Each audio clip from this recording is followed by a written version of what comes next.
دیکھیں یہ انتہائی حماقت ہے، اور صحیح بات یہ ہے کہ اگر کوئی غلط بات کو عام کرنا چاہے تو ان بیوقوفوں کے ہاتھ میں دے دے، وہ اتنا شاید عام نہ کر سکے جتنا یہ اپنی جہالت میں عام کریں گے۔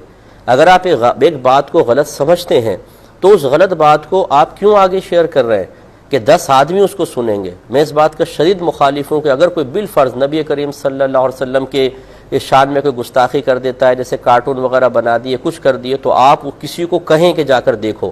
یہ گناہ ہے، یاد رکھیں، بہت بڑا گناہ ہے۔ اس کی وجہ یہ ہے کہ کوئی اس بدتمیزی اور بد تہذیبی کو سنے گا اور آپ نے اس کو سننے کی طرف دعوت دی ہے، یہ غلط ہے۔ اور اس قسم کی چیزیں ڈالنے والے عموماً یہی چاہتے ہیں کہ زیادہ سے زیادہ لوگ ان کو دیکھیں اور ان کی طبیعتیں خراب ہوں، اشتعال پیدا ہو، ذہنوں میں انتشار پیدا ہو۔ اب وہ تو ایک آپ کی طرف اس نے فارورڈ کر کے پیچھے ہٹ گیا، اب یہ خدام موجود ہیں جو نبی کریم صلی اللہ علیہ وسلم کی شان میں کی گئیں اس طرح کی بدتمیزیوں کو خود لاکھوں اور ہزاروں تک پہنچا دیتے ہیں۔ اس سے کوئی دین کا فائدہ نہیں ہوتا ہے۔ ہونا یہ چاہیے، میں یہ نہیں کہتا ہوں کہ ایسی چیزوں کو آپ بالکل نظر انداز کر دیں، جو قانونی طریقہ ہے، جو دائرہ شریعت میں رہ کر طریقہ ہے، وہ ضرور اختیار کریں، لیکن ان کو عام نہ کریں۔ میں اکثر سمجھاتا ہوں، اگر خدا نہ خواستہ کوئی آپ کے والد صاحب کو گالی بکرا ہو، اس کی ویڈیو بنا لی گئی، اس نے آپ کے والد صاحب کے کچھ ایسے مناظر کلپ کہیں سے لے لیے ہیں جو مناسب نہیں ہے کہ کوئی اور دیکھے، اور اب آپ کو وہ کلپ مل جائے تو کیا آپ اس کو 100 کو، 200 کو، 1000 کو اس لیے فارورڈ کریں گے کہ دیکھو میرے والد صاحب کی یہ کلپ فلاں نے بنا کے بھیجی ہے، ذرا دیکھو اور اس کے اوپر لعنت بھیجو، یا دیکھو اور اس کو برا بھلا کہو، اسی گرفت کرو؟ کبھی بھی نہیں۔ آپ اس کو چھپائیں گے کہ یہ میرے والد صاحب کی چیز کوئی اور نہ دیکھے، کوئی میرے والد صاحب کو گالیاں بکرائے، یہ کوئی اور نہ ملاحظہ کرے۔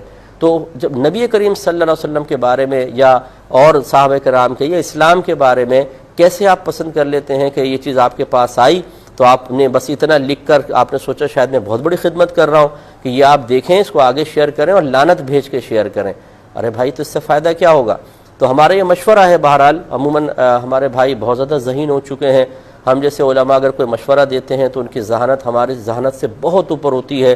ہم دائرہ شریعت میں قرآن و حدیث کی آیات اور حدیثوں، ان سب چیزوں کو، مفہوم کو مد نظر رکھ کر کوئی مشورہ دے رہے ہوتے ہیں۔ یہ اتنے سمجھدار ہوتے ہیں کہ نہ ان کے پاس پرانی دلیل ہوتی ہے نہ حدیثی، اور دلیل بھی دیتے ہیں تو بوگس ترین، لیکن یہ ہم جیسے لوگوں کہتے ہیں کہ یہ غلط کہہ رہے ہیں، ہم صحیح کہہ رہے ہیں۔ ان میں دین کا جذبہ کم ہے، ہم میں زیادہ ہے۔ ان میں خوف خدا کم ہے، یہ بہت زیادہ میدان محشر کا خوف رکھتے ہیں تو نصیحت قبول نہیں کرتے، اور یہ سلسلہ جاری و ساری رہتا ہے۔ میں یقین سے کہتا ہوں میدان محشر میں آپ کا سر شرمندگی سے جھکا ہوگا جب ان بدتمیزیوں کو آگے کرنے کی وجہ سے جب آپ سرکار کی بارگاہ میں پہنچیں گے۔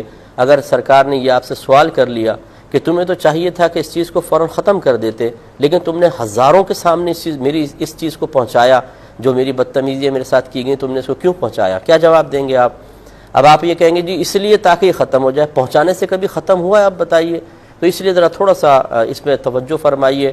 آپ جتنا چیز کو زیادہ آگے بھیجیں گے اتنا ہی وہ عام ہوگی اور اتنا ہی زیادہ کسی اور کو فائدہ پہنچتا ہے، ایسا ہرگز نہیں کرنا چاہیے۔